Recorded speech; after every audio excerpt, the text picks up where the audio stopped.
UNC's club hockey team is quite frankly no joke. They take the sport they play very seriously, and that hard work and effort pays off. They are the American Collegiate Hockey Association back-to-back conference champions, and started this season with 8 wins, 1 loss, and 2 ties. The way the team has played has set high expectations for the team's assistant coach. Nothing short of definitely going to nationals. This is kind of our last hurrah. We're losing quite a few key guys next year, so we're all in right now. The way they play the game is so fast, so smooth, and they make it seem so easy. An ease that made me wonder, how hard can hockey actually be? So for the sake of journalism, I laced up some borrowed skates, donned a practice jersey, and hit the ice. In case you wondered, I'm the one in the bright green. They told me bright green means don't hit as hard, and I'm very grateful. We started practice with a couple of what I'm told were simple skating drills. They really weren't that simple.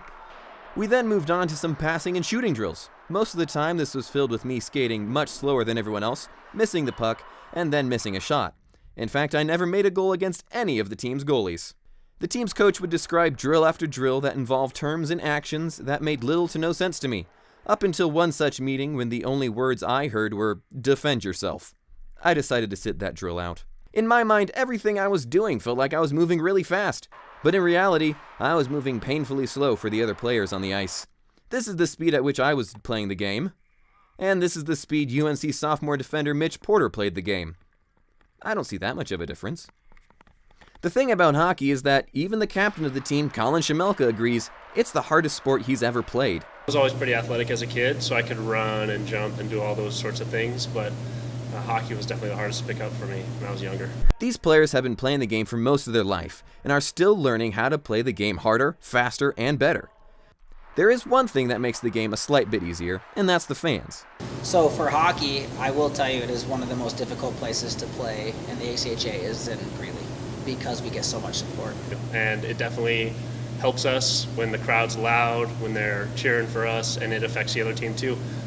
UNC's Hockey Fights Cancer Night packed the team's home ice rink, the Ice House, with nearly 1,000 fans, the most ever for the event. But for me, fans or no fans, I doubt I'll ever be able to play the game even half as well as the 25 players that make up UNC's team. But to help my case, I can happily tell you that I only fell once. How hard can hockey be? About as hard as that fall. Reporting from the Greeley Ice House, Ben Shumate, Bear News.